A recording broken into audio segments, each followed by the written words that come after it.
Good morning, students. Welcome to session 2 of 8th standard bridge course in social science. So today we are going to see the basics in geography as well as economics. So first let's see what is geography. So geography is all around us. So geography is all around us and it is derived from two Greek words where geo means earth and graphy means writing or description. So it is a subject that studies the earth's surface and the processes that shape it and the relationship between the humans and the physical environment. So geography means study about the earth's surface and also the relationship between the human beings or the human society with the nature. So we all know there are four spheres. So first one is lithosphere. Lithosphere is also called rocks. So litho means rocks or solid earth. Atmosphere means gases or the air. Hydrosphere means water bodies like rivers, oceans, seas. So all these three spheres, that is the lithosphere, atmosphere and hydrosphere, they constitute the life. So that is called biosphere. So these are all the four major spheres of Earth's surface. So now let's move on to rocks and soil. So the types of rocks can be classified into igneous, sedimentary and metamorphic rocks. So the rocks can be classified into igneous, sedimentary and metamorphic. So igneous rock is also called primary rocks, whereas sedimentary rocks is also called stratified rocks because they are formed because of the deposition of several layers. So hence it is also called stratified rocks. And metamorphic rocks, so they usually change its form when it is subjected to high temperature and high pressure. So these are all the three kinds of rocks. And the study of rocks is called petrology. So study of rocks is called petrology. So now let's see the different types of soil. So soil is referred as the skin of the earth and there are 6 major types of soil. First one is alluvial soil, then red soil, black soil, laterite soil, mountain and desert soil. So these are all the 6 major types of soil. And the World Soil Day is observed on 5th December. So World Soil Day is observed on 5th December. Next we can see about hydrologic cycle. So water is the most important elements on the earth. So water is one of the most important element on the earth without which life can't exist. Then all plants and animals need water for survival. So all plants and animals, not only plants and animals, we human beings also need water for survival. Then, apart from drinking purpose, water is required for domestic purpose, agriculture purpose and industrial purpose. So apart from drinking, water is essential for washing your dishes, cleaning all household works and for agriculture purpose and also for industrial purpose. So, water is very essential for carrying out almost all economic activities. So, every economic activities depend on water. And as we all know, Earth is called as blue planet. So, why it is called blue planet means about 71% of the Earth's surface is covered by water. About 71% of the Earth's surface is covered by water. Hence, Earth is called blue planet. Most of the water on the earth is saline and found in seas and ocean. So most of the water on the earth is salt water and it is found in seas and oceans.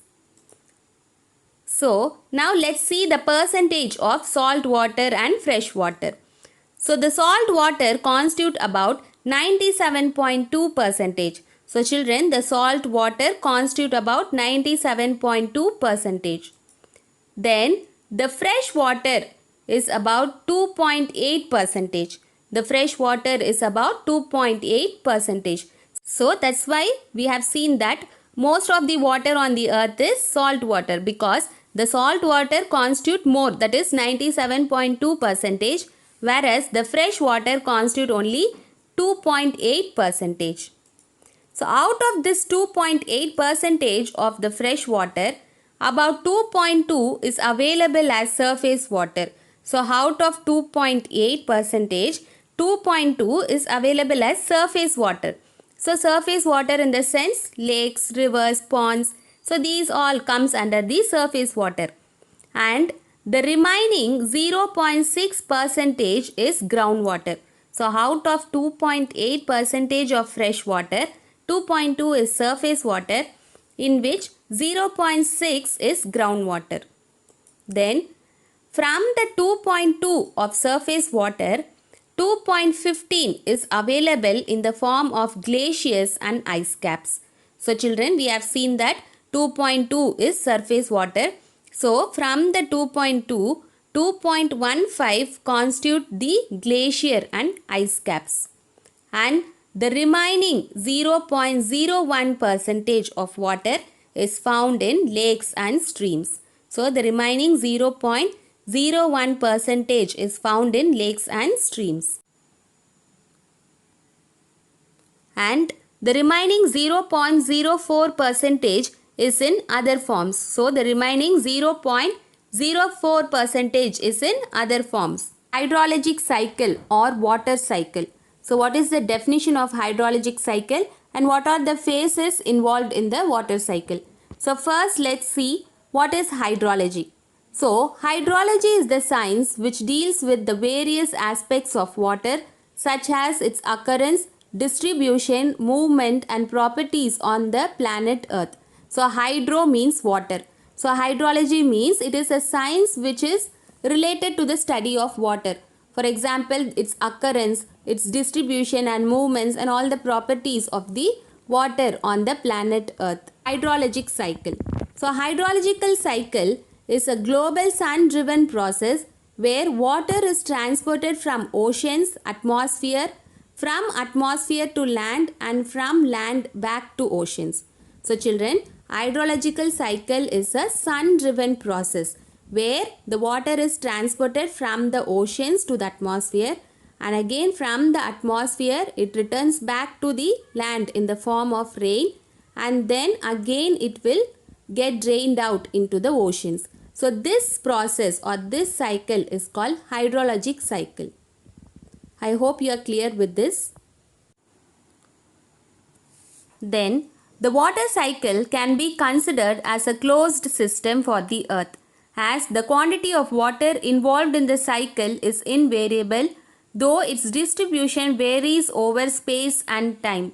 So children, the water cycle is a closed system and the quantity of water involved in this cycle is invariable. So we can't predict the quantity of water involved in the water cycle. So it is a closed system. Then let's see about evaporation. So evaporation takes place from the surface water. So evaporation takes place from the surface water. So the water on the surface gets heated up by the sun and it will get evaporated. So it takes place on the surface water.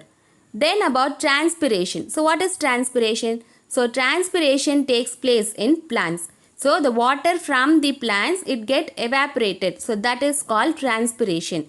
So transpiration means the water from the plants get evaporated. So this process is called transpiration. So children, then the water vapor get condensed at higher altitude by condensation nuclei and form clouds. So the water vapor which gets evaporated, it will cools down and that is called condensation in the form of clouds. So it will cools down and it will form clouds resulting in the droplet growth. So the clouds melt and sometimes burst resulting in precipitation of different forms. So the water on the surface of the earth gets evaporated and then it condenses or cools down to form clouds. And then these clouds melt or sometimes they will burst resulting in precipitation of different forms. In the sense, it may come as rain or it may come as snow or mist or fog. So these are all the different forms of precipitation.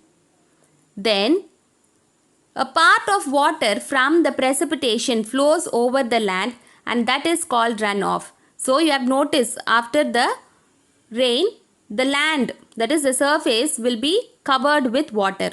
So the part of water from the precipitation flows over the land and that is called runoff.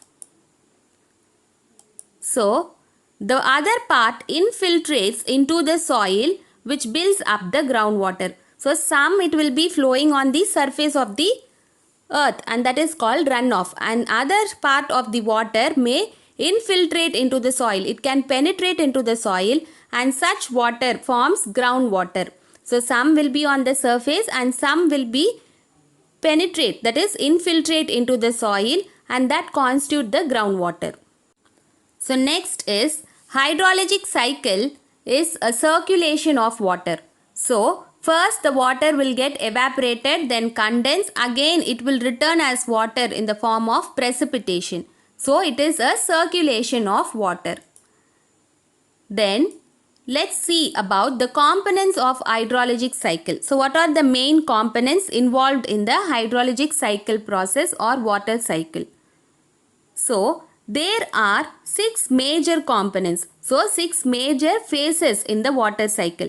So the first one is evapotranspiration. So first one is evapotranspiration, and second one is condensation, third one is precipitation, fourth is infiltration, fifth is percolation, and last one is runoff. So these are all the 6 main components in hydrologic cycle. So first one is evapotranspiration, condensation, precipitation, infiltration, percolation and runoff. So let's see it in detail one by one. So first let's see about evapotranspiration. So what is evapotranspiration?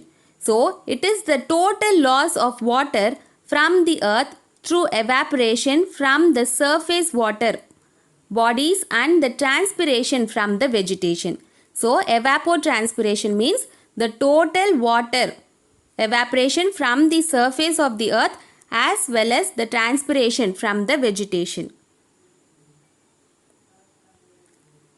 So in cropped area, it is difficult to determine the evaporation and transpiration separately.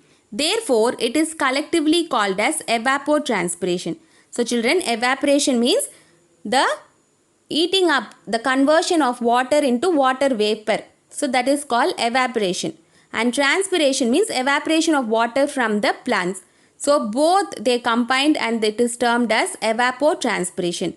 Because in cropped area, we can't determine the rate of evaporation and transpiration separately. So they are collectively called as evapotranspiration. So let's see about evaporation. So the definition of evaporation. Evaporation refers to the process in which the liquid form of water changes into gaseous form. So evaporation is a process in which the liquid get converted into water vapor, that is the gaseous form, because of the sun, because of the radiation from the sun. So evaporation refers to the process in which the liquid form of water changes into gaseous form. Many studies reveal that the oceans, seas, lakes and rivers provide nearly 90% of the moisture in the atmosphere through evaporation. So children, many studies reveal that most of the evaporation takes place in the oceans, seas, lakes and rivers. They constitute about 90% of the total evaporation. Then the remaining 10% is contributed by plants through transpiration. So 90% is because of the surface water and remaining 10% of evaporation is contributed by the plants through transpiration. So transpiration means evaporation of water from the plants. The transpiration refers to the process by which the water content in the plants are released into the atmosphere in the form of water vapor. So transpiration means the water content in the plants are released in the atmosphere in the form of water vapor. So transpiration takes place in plants. Then the rate of transpiration is also affected by the temperature, wind and humidity. the rate of transpiration is also affected by temperature, wind and humidity. Now let's move on to condensation. So far we have seen about evaporation and transpiration. Combinedly they are called evapotranspiration. So now let's move on to condensation. So what is condensation? It refers to the process in which the gaseous form of water changes into liquid form. So evaporation is water will be converted into water vapor. So that is called evaporation. So condensation means again the gaseous form of water will cools down or condense to liquid form. So condensation is a process in which the gaseous form of water changes into liquid form. As a result, excess water vapor condenses to form cloud droplets. So the water vapor, they will form the cloud droplets. Condensation is responsible for the formation of clouds. So condensation is responsible for formation of clouds. The evaporated water vapor, they will cools down and they will form clouds. These clouds produce precipitation, which is the primary route for water to return to the earth's surface in the water cycle. So condensation is the opposite of evaporation. So evaporation means the water will get converted into water vapor or gaseous form of water. So condensation means again this gaseous form of water will cools down and it will return back to the earth's surface in the form of rain. So this process is an opposite reaction to evaporation. So hence condensation is opposite of evaporation. So now let's see the different forms of condensation. So what are the different forms of condensation? So first one is dew, second one is fog and third one is cloud. So the different forms of condensation are dew, fog and cloud. So now let's see the definition of each. So first let's see about dew. So morning dew, everyone would have noticed when you wake up in the morning during the winter season, in the leaves you can notice this dew.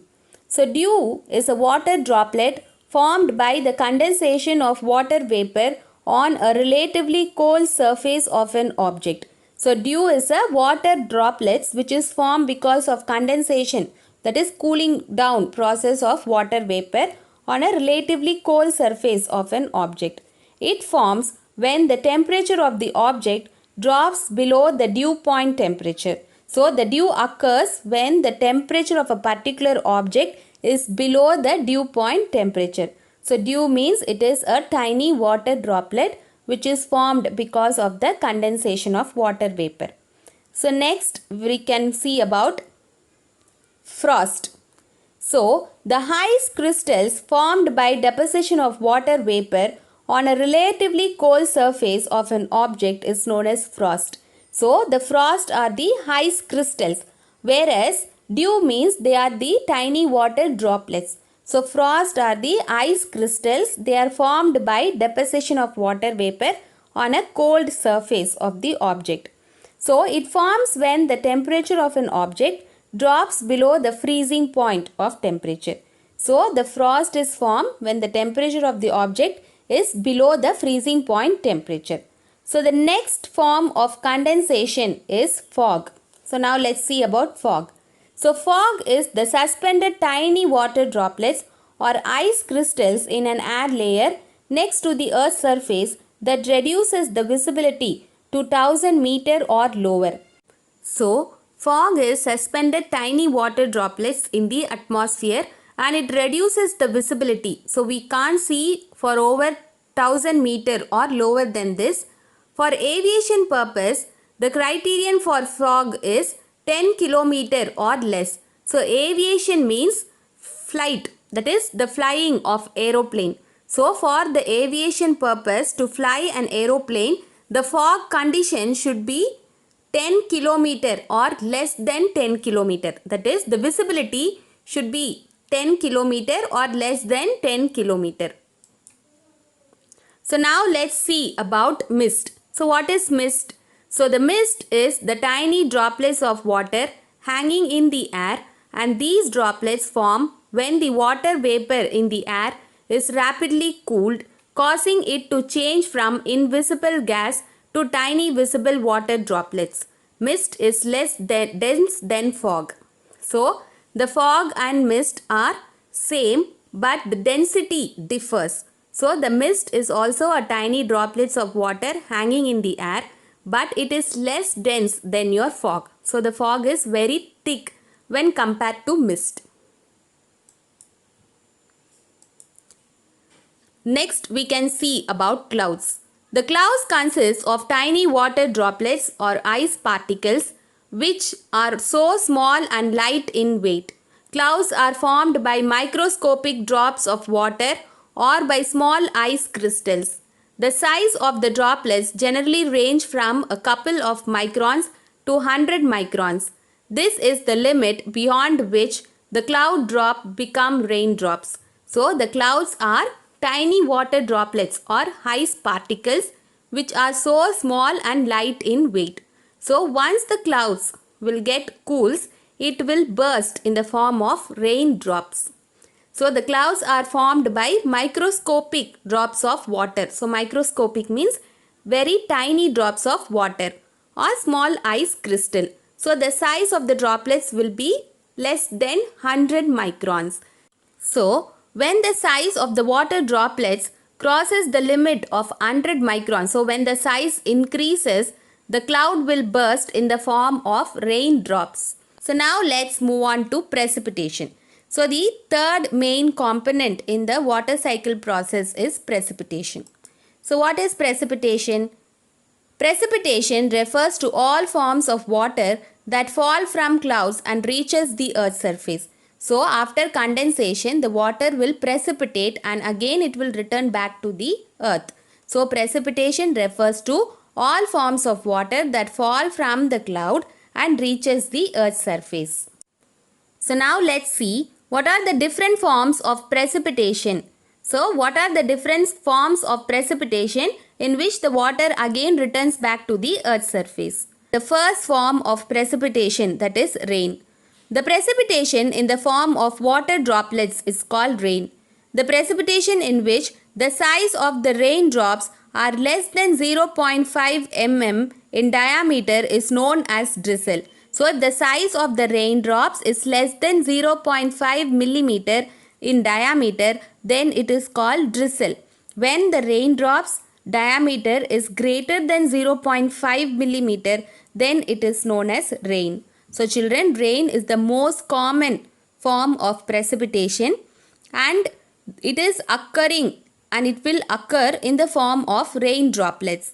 And if the rain droplets diameter is less than 0.0 mm, then it is called drizzle.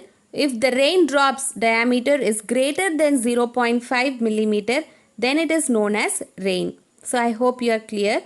So now let's move on to the second form of precipitation, that is sleet. So the precipitation which takes place in the form of mixture of water droplets and tiny ice particles. So the ice particle size is 5 mm, 5 millimeter in diameter is known as sleet. So rain means only water droplets.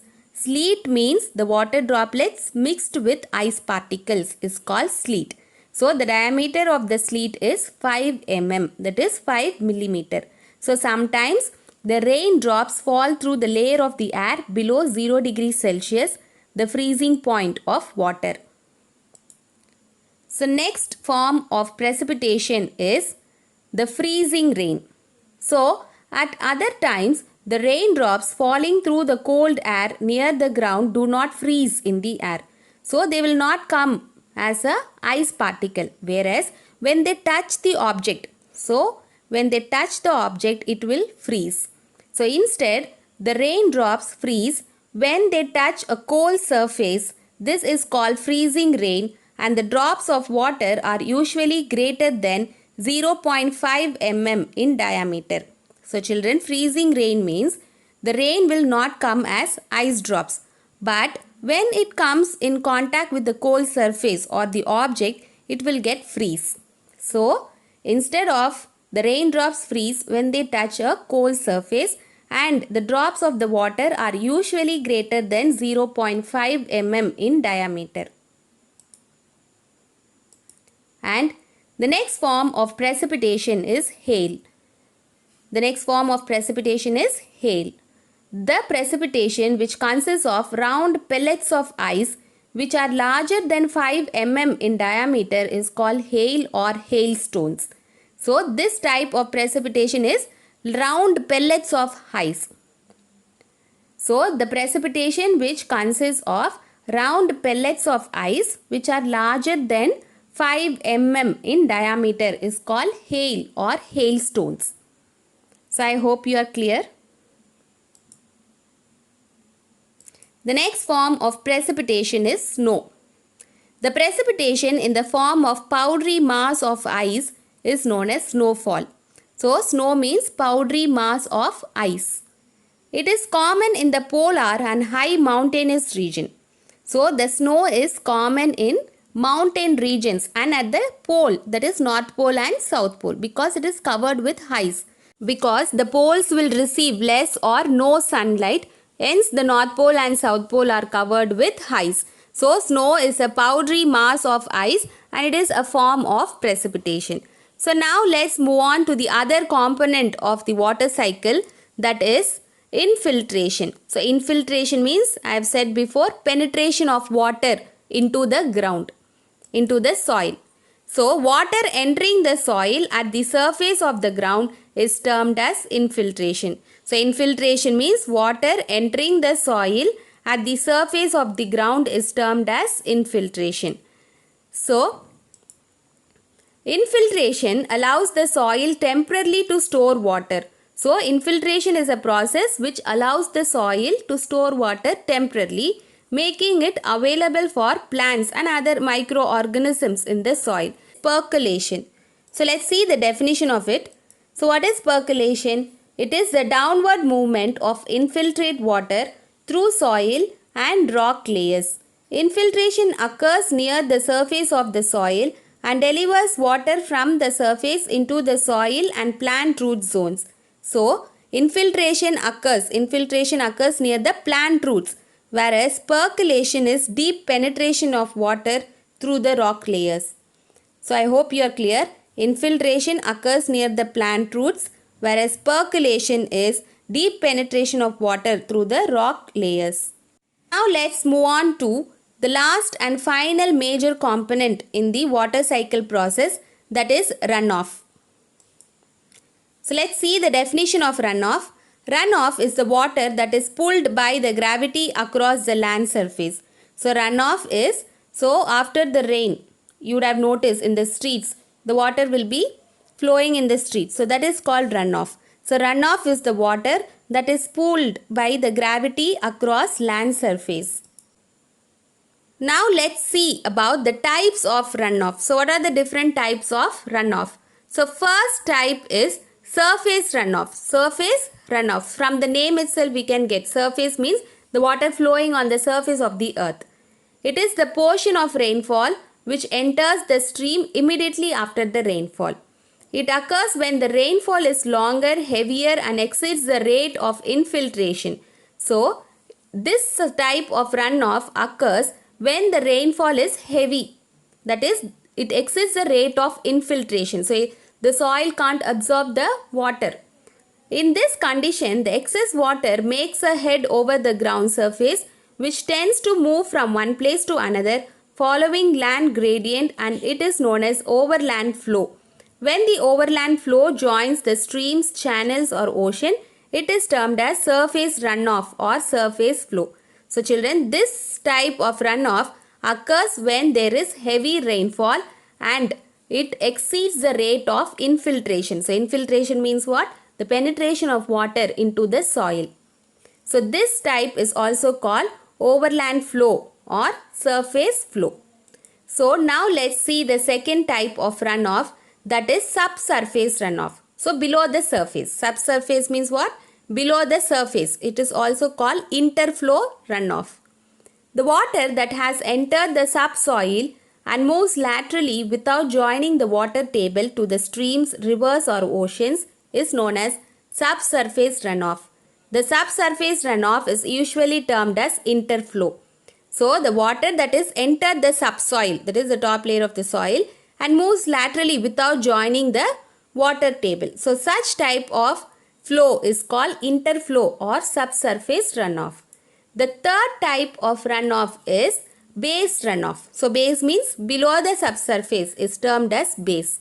It is the flow of underground water from a saturated groundwater zone to the water channel. It usually appears at a downstream location where the channel elevation is lower than the groundwater table. So, the base flow runoff usually occurs at the downstream location where the channel elevation is lower than the groundwater table. So, from the name itself we can get base flow means the groundwater. Hazards. A natural hazard is a natural process and event that is a potential threat to human life and property. The process and events themselves are not a hazard but become so because of human use of the land. So natural hazard means it is an event which occurs naturally. For example, earthquakes, tsunamis, cyclones. So these and all occurs naturally and it can't be stopped. And then a disaster is a hazardous event that occurs over a limited time span in a defined area and causes great damage to property, loss of life, also needs assistance from others.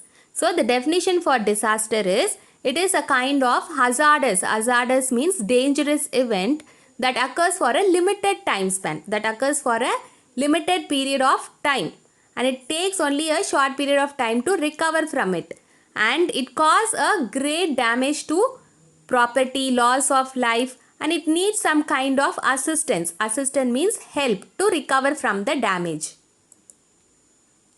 Whereas a catastrophe means a massive disaster that requires significant expenditure of money and a long time for recovery. So disaster means it occurs for a short period of time, that is limited time span.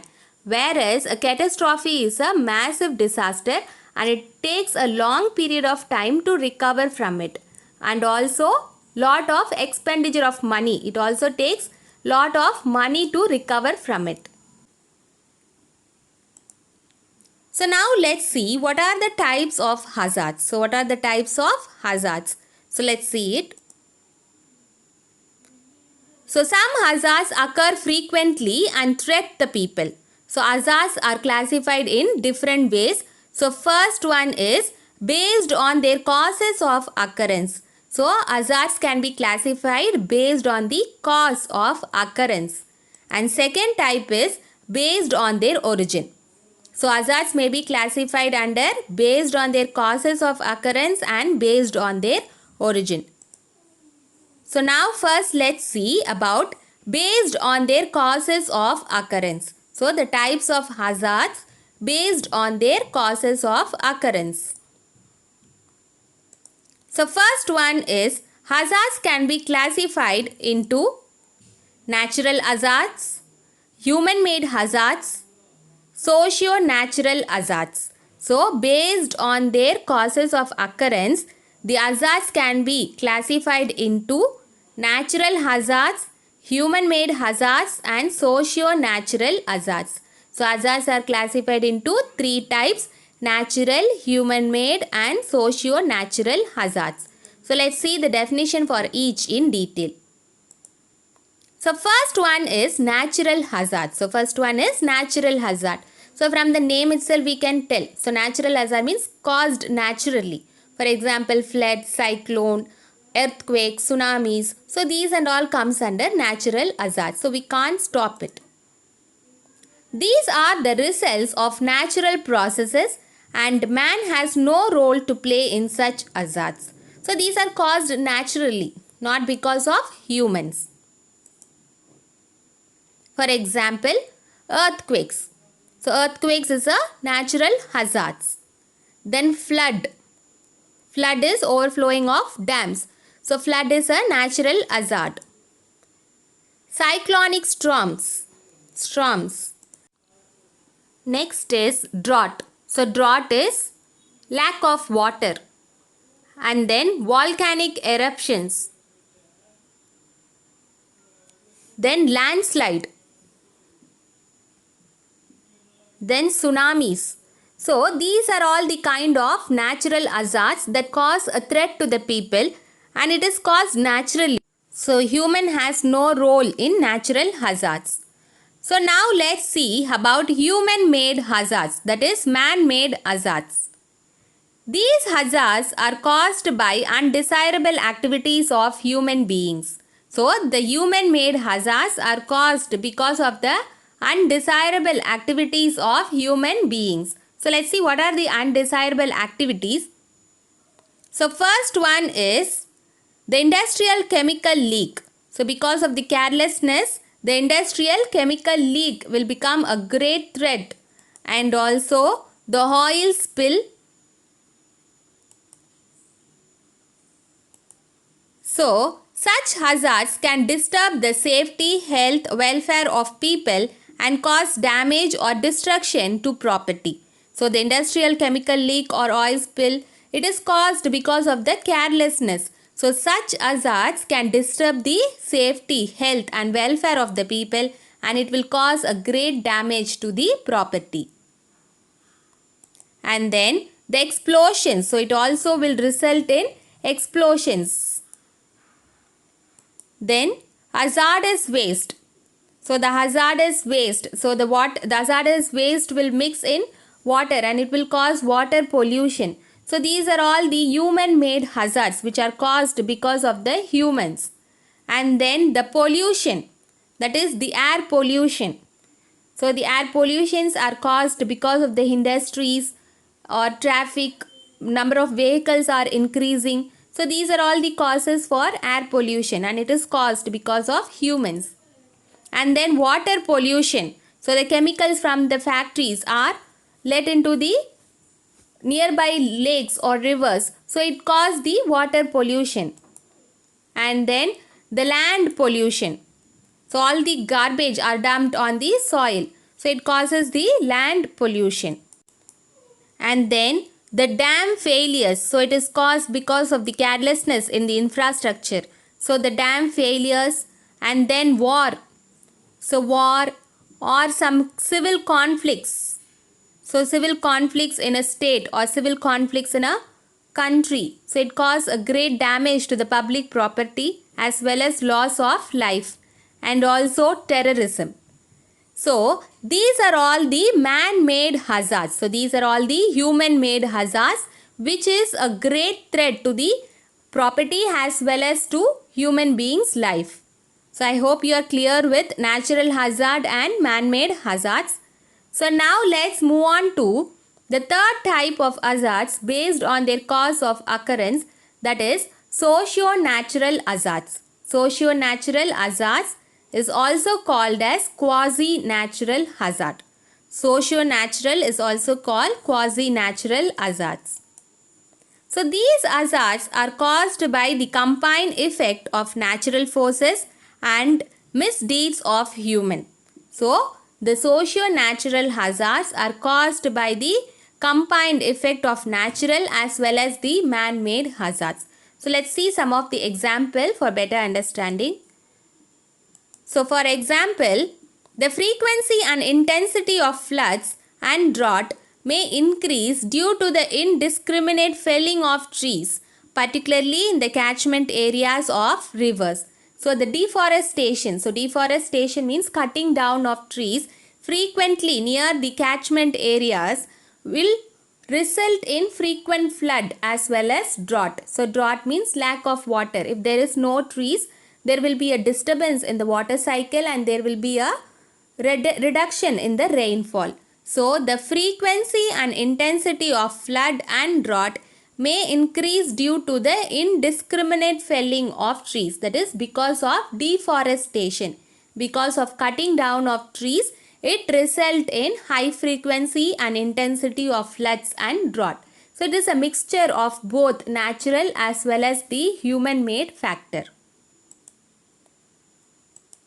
So next one is the landslide. So landslide is a natural hazard, but how it is becoming a threat? Because landslides are caused by natural forces and their frequency and impact may be aggravated, so may be increased as a result of construction of roads, houses, etc. in mountainous area.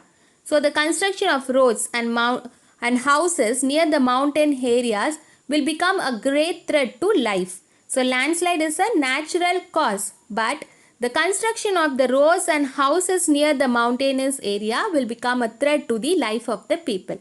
So this is how the natural hazard and the human-made hazard are combined. So this is called socio-natural hazards. Then excavating tunnels and by mining and quarrying.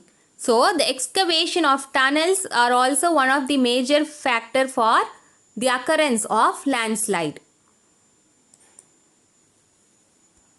And then storm surge hazards may be worsened by the destruction of mangroves. By destruction of mangroves means by the destruction of forests, the storms will be very high. And then smog. Smog is a serious problem in most big urban areas. So urban means well developed areas. So smog is a serious problem. So how this smog is coming? Because of the emission from the vehicles and industries. So the smog is increased because of the emissions from vehicles and industries. And also the combustion of wood and coal together combined with fog leads to smog. So the combustion of wood and coal together combined with fog leads to smog. So now let's see the second types of hazard based on their origin. So the second type of hazard based on their origin. So let's see, the hazards can be grouped into 8 categories. So based on the origin, the hazard can be categorized into 8 categories. So first one is atmospheric hazard. So first one is atmospheric hazard. Second one is geologic or seismic hazard. And third one is hydrologic hazard. Atmospheric, geologic or seismic, and third one is hydrologic hazard. And then fourth category is volcanic hazard. Fifth one is environmental hazard. Sixth one is biological hazard. Volcanic, environmental and biological hazard. And then seventh one is technological hazard. And finally human induced hazard. So these are all the 8 categories of the types of hazards based on their origin. So let's see some examples for each category. So first one is atmospheric hazard. So atmosphere means air. So the hazards which are caused because of air is called atmospheric hazard. So let's see some example. So first one is tropical storms. So the storms are caused because of the air. So it is an atmospheric hazard. And then the thunderstorms. So the thunderstorms is an atmospheric hazard related to air. And then lightning.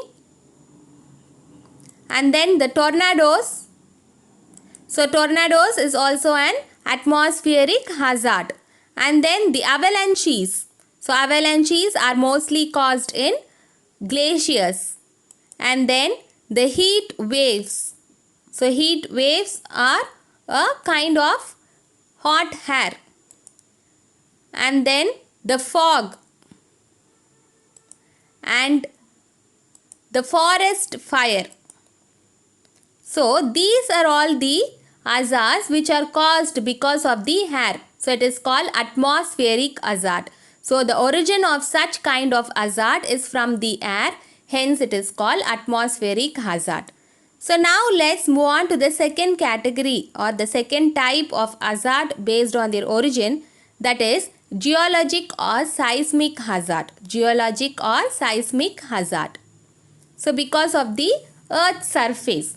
So first one is earthquakes. So earthquakes are caused because of the sudden movement of the lithospheric plates. So it is caused because of the earth's surface. So hence it comes under the geologic hazard. And then the tsunami. So the tsunami are caused because of the earthquake under the oceans or the seas. So it is called tsunami. Tsunami means huge waves and it is derived from a Japanese word. And then the landslide.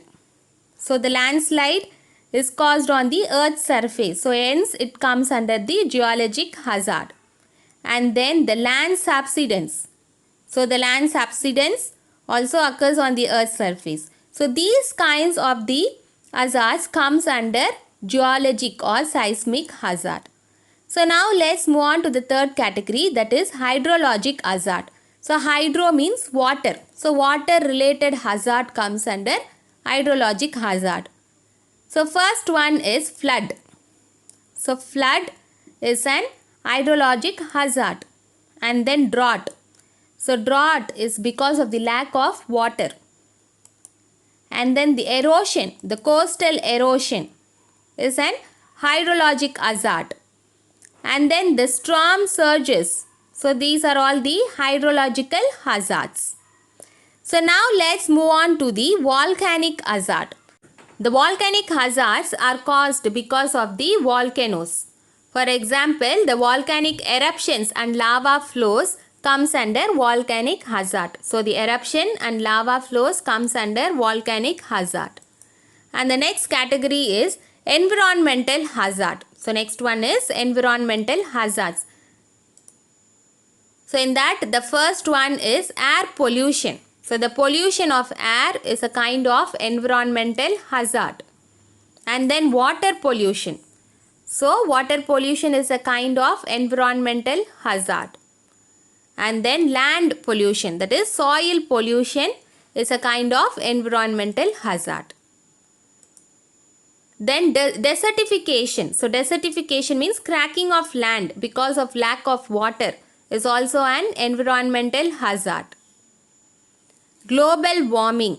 So global warming because of air pollution. And then deforestation. So deforestation means cutting down of trees.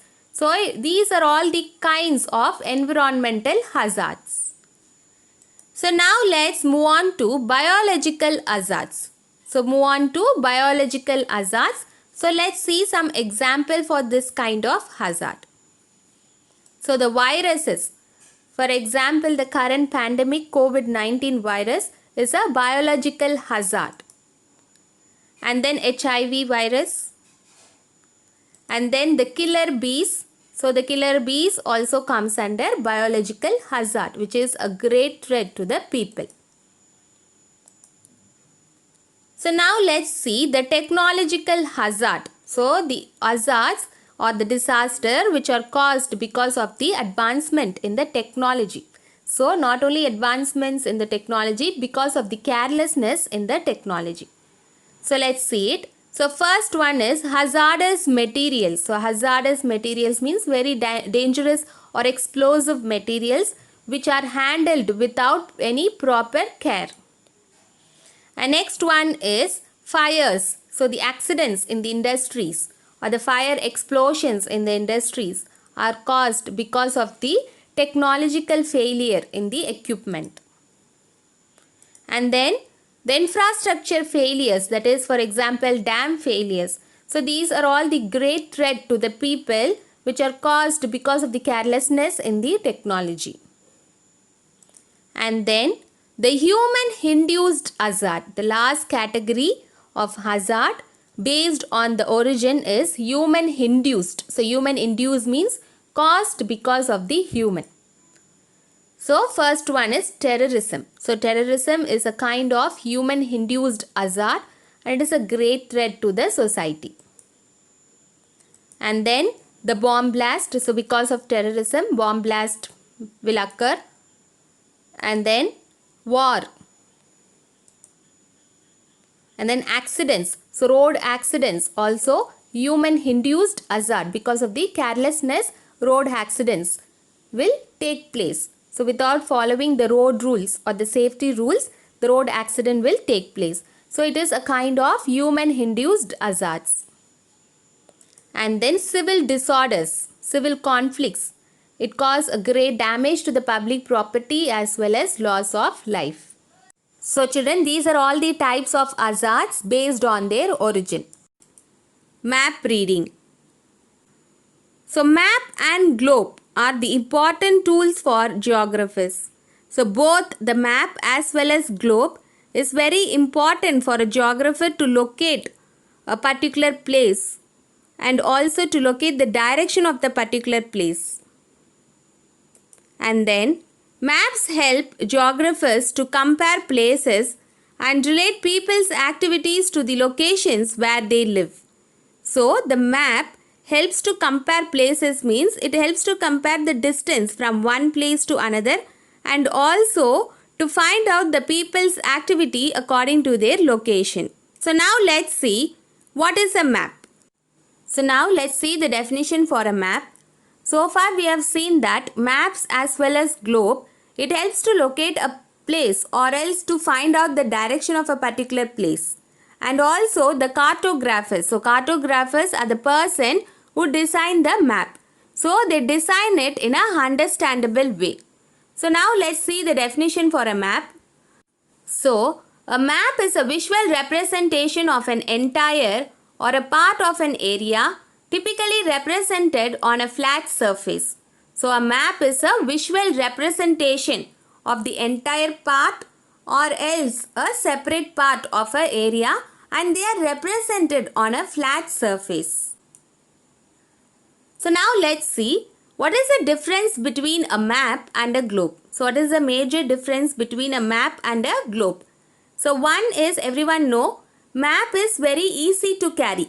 So wherever you go you can carry a map. Whereas globe is not that much flexible. So that is a major difference.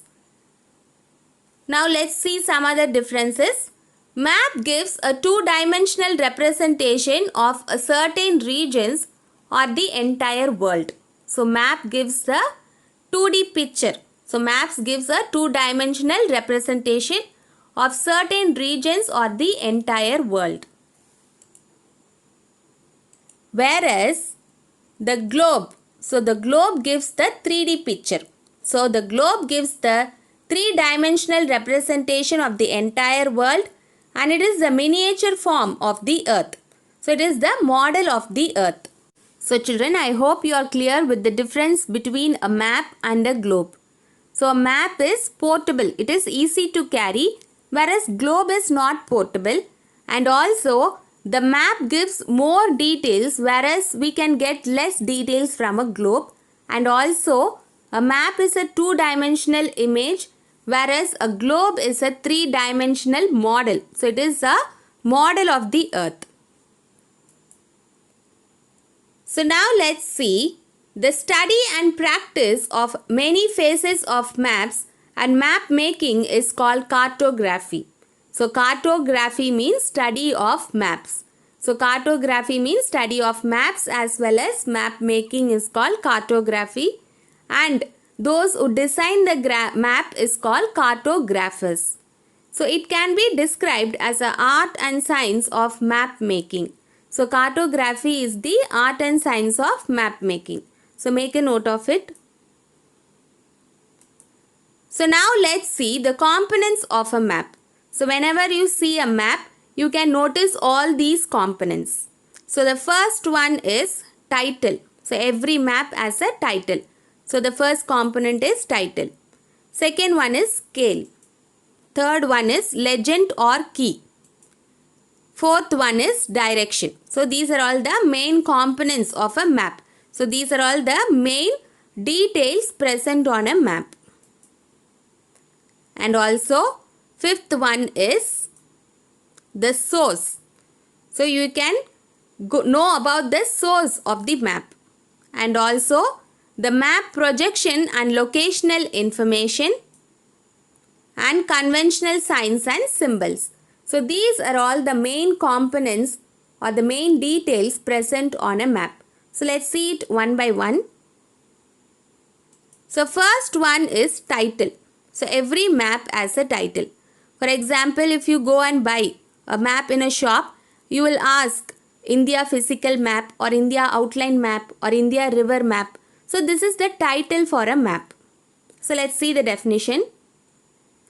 Titles tells about the content of the map and is placed mostly at the top corner or at the bottom corner of the map.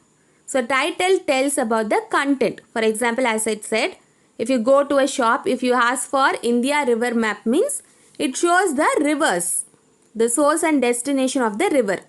So the titles tells about the content of the map. The second component on a map is scale. So let's see the definition for scale.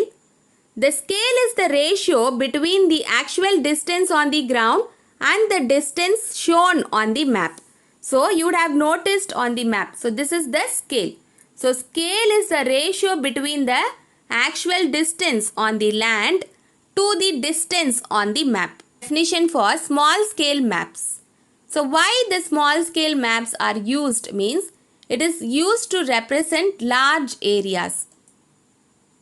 Small scale maps can show only major features, omitting the minor ones due to lack of space. So small scale maps, it shows only the major features. For example, the world map.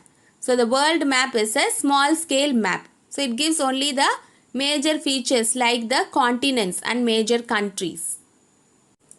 Whereas large scale maps provides more information than the small scale maps. So it provides more details. For example, the district map or the taluk map or the state map, it provides more details than the small scale maps. So a large scale map covers only a small area, but it shows a lot of details from that area. So it shows lot of details in a particular area. So now let's see, the scales on maps can be represented in 3 different ways. So how the scales can be represented on a map. So let's see the 3 different ways. First one is statement or verbal scale. First one is statement or verbal scale. Second one is representative fraction, that is RF or ratio scale. Second one is representative fraction or ratio scale. Third one is graphical or bar scale. So third one is graphical or bar scale. So these are all the 3 different ways in which the scales are represented on a map. So let's see it one by one. First one is statement or verbal scale. So from the name itself we can say statement or verbal means the scale is represented in words. So let's see the definition. In this method, the map scale is stated in words. For example, 1 centimeter to 1 kilometer. So the map scale is stated in words. So let's see it. 1 inch equals 1 miles. So it is represented in words. So this is called statement or verbal scale. So next one is representative fraction or numerical fraction or ratio scale. So now let's see the definition for RF, that is representative fraction or numerical fraction or ratio scale. It shows the relationship between the map distance and the corresponding ground distance in the same units of length, that is RF, is generally shown as a fraction. So in this method, the scale is represented as a fraction, not in words. So that is called RF, that is representative fraction.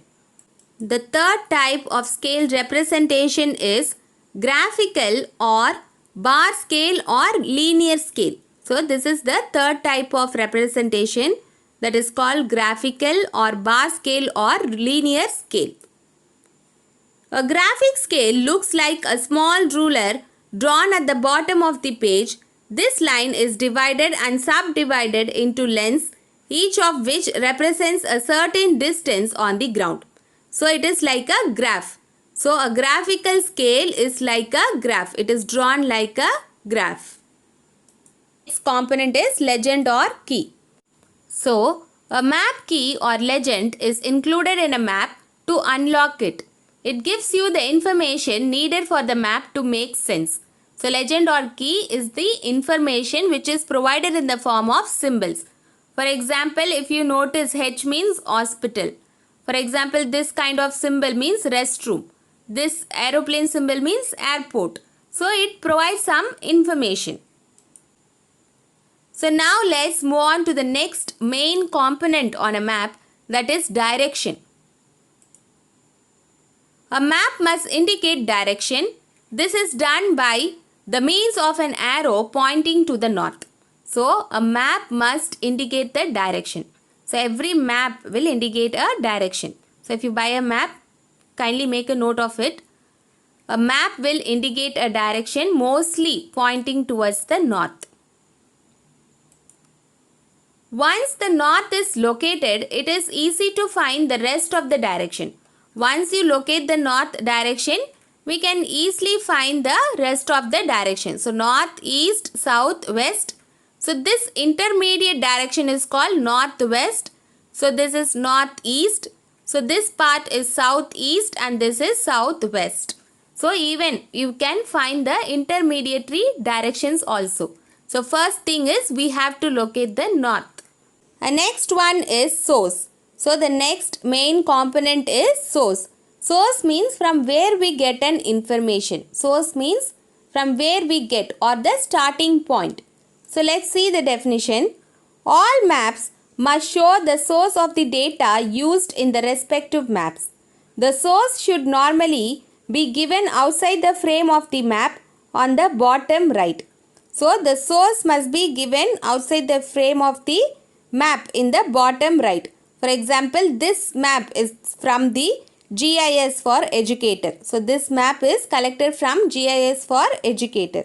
So source means from where we get the map or from where we get the information.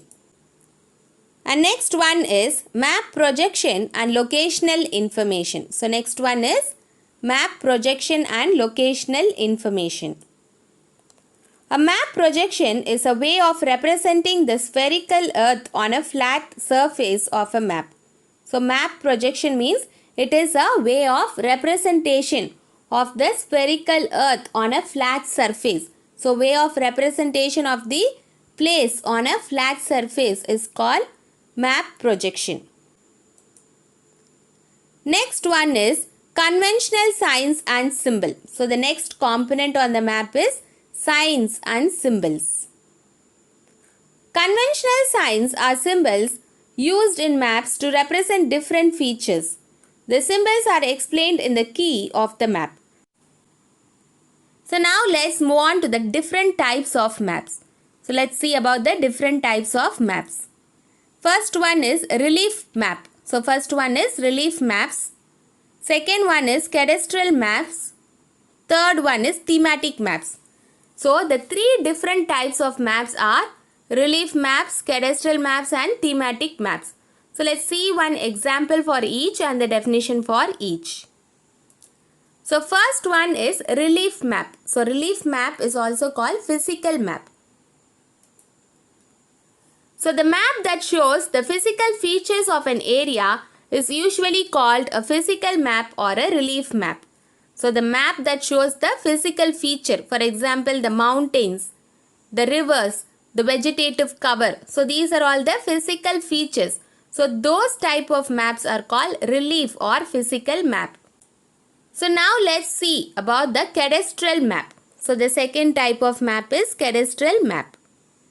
A cadastral map refers to the map that shows the boundaries and ownership of the land within a specified area. So the cadastral map, it shows the boundary and the owner of the particular land. For example, the real estate map. The real estate map is called cadastral map. So these maps are sometimes known as plans.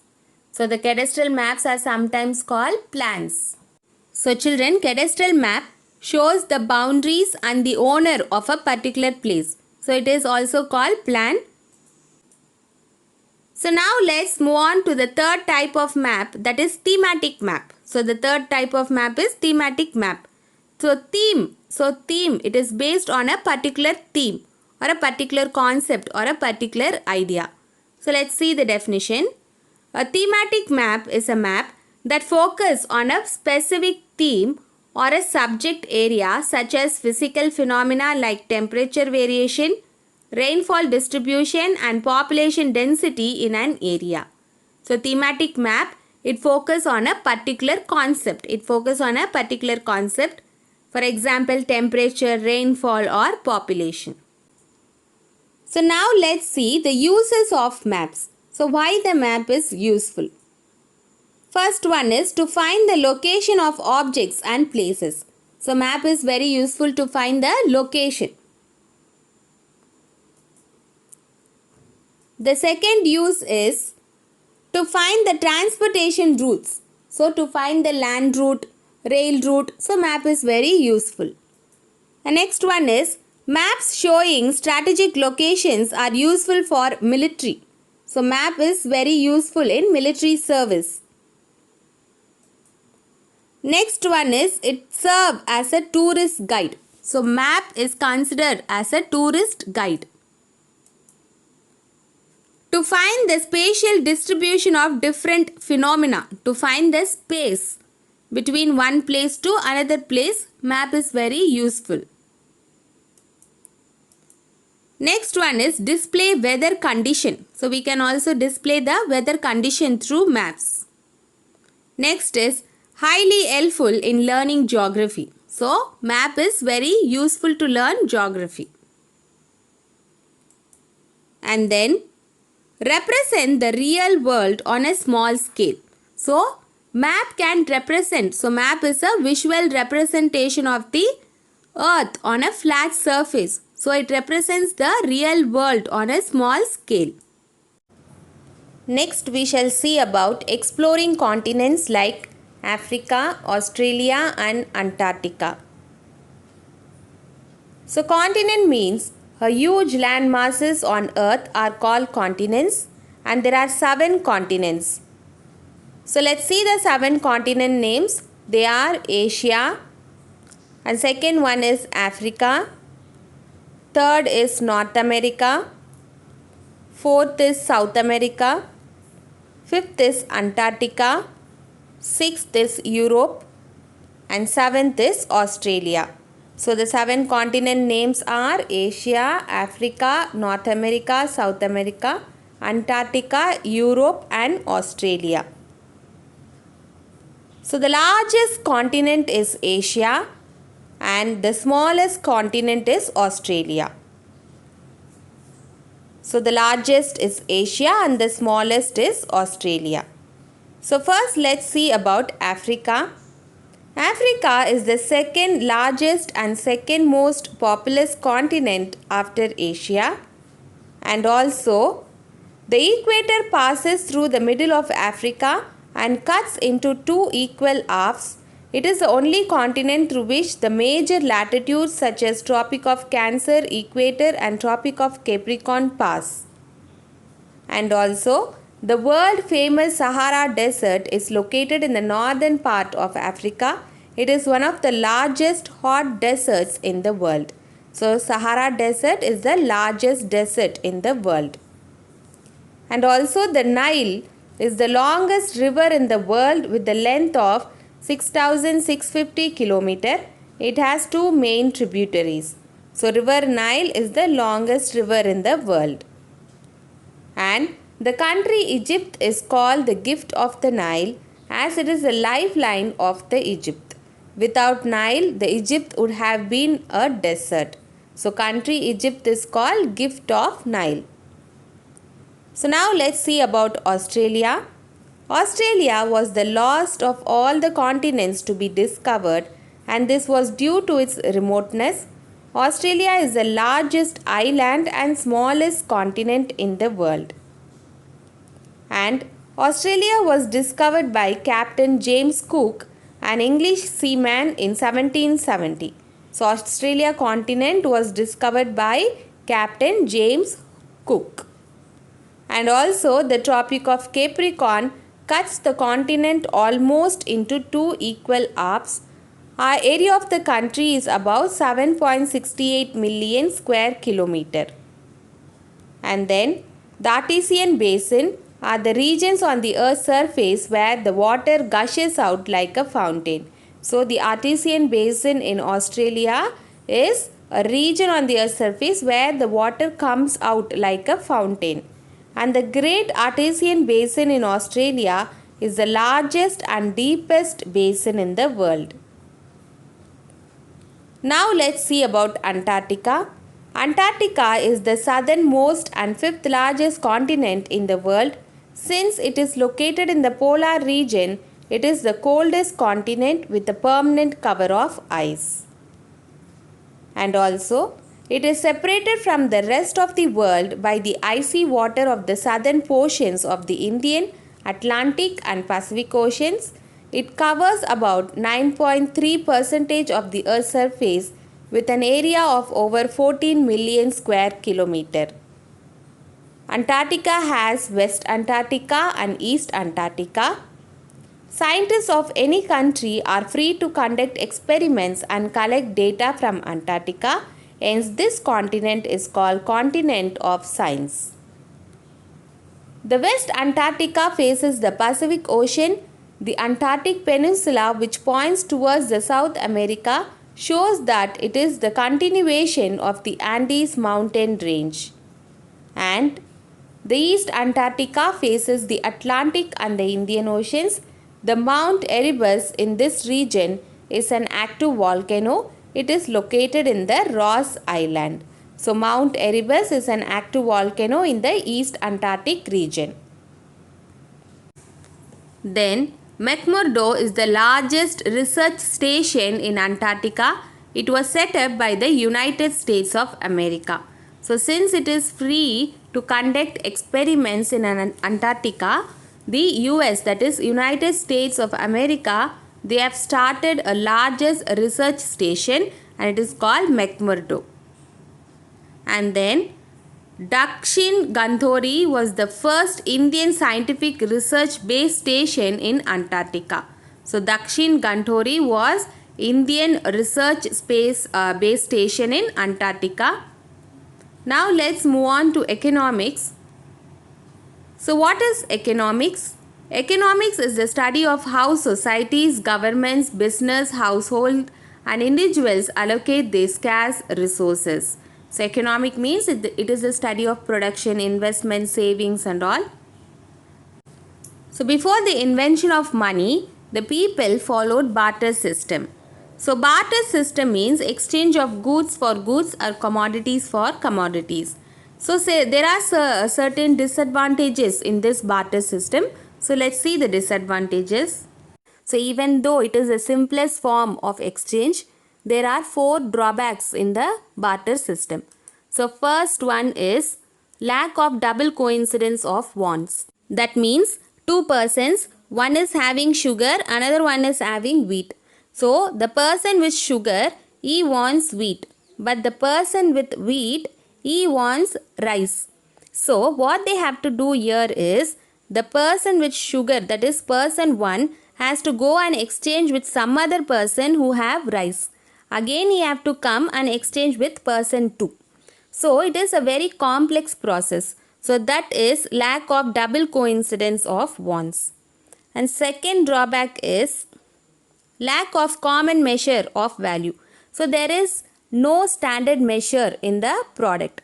For example, if person 1 has milk and person 2 has cloth, so if they want to exchange mean there is no standard measurement. And third drawback is lack of indivisibility. For example, person 1 has cow and person 2 has chair. So we all know that cow is expensive than chair. So we can't divide the cow to make it equal value to the chair. So it is another drawback. The next drawback is difficulties of storing wealth. Suppose if fruits is exchanged with vegetables. So both fruits and vegetables cannot be stored for longer period of time because both will get spoiled.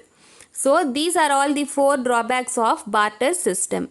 So now let's see the evolution of money starting from the barter system and then gold coins, metal coins, paper money. Nowadays we have plastic card, that is your debit and credit cards, and then electronic money, that is e-banking, and then cryptocurrency. So this is how the evolution of money took place. So now let's see about the economic activity. First one is primary economic activities. So collection of raw material. So for example, raw cotton production comes under primary economic activity. And then secondary economic activities is once a raw material is created, it will be transported to industries where it will be made into one usable product. So the raw materials will be made into one usable product with the help of labor or machine. For example, the cotton will be transported to the cotton mill or the spinning mill. And then tertiary production or tertiary economic activities. So once the product is completed, it will be sold in the market. So for example, the banking sector or the trading sector comes under tertiary economic activity, which is also called service sector. So in tertiary, we have quaternary activity as well as quinary activity. So quinary activities is related to high level decision making department, for example council of ministers and the higher officials in each department comes under quinary activity. So they will make the rules. So now let's see about quaternary economic activity. So quaternary activities are associated with the creation and transfer of information, including research and training. So quaternary means transfer of information, for example TV, and then quinary, that is TV, where the information will be directly transmitted from the base station. So whereas quinary economic activity means, quinary economic activities refer to the high level decision making process. For example, in industry, high level officials in industries, business, education and government. So the high level executives in each department comes under quinary activity, for example council of ministers. So now let's see about the private sector industries. So these type of industries are owned and operated by individuals or a group of individuals. For example, Bajaj Auto and Reliance. And next is public sector industry. These type of industries are owned and operated by the government. So they are run by the government. And next one is joint sector, where both the private and the public they will join. So these type of industries are owned and operated jointly by the government as well as the individuals or a group of individuals. And next is cooperative sector industries. Industries of this kind are owned and operated by the producers or suppliers of raw materials or workers or both. So cooperative means it is run by the person who produces the raw material. For example, Amul, that is Anand Milk Union Limited. So Amul full form is Anand Milk Union Limited is the best example of cooperative sector. So they will produce their own raw material. So children, we have come to an end of today's session. So study well. So learning is the key to success. Thank you.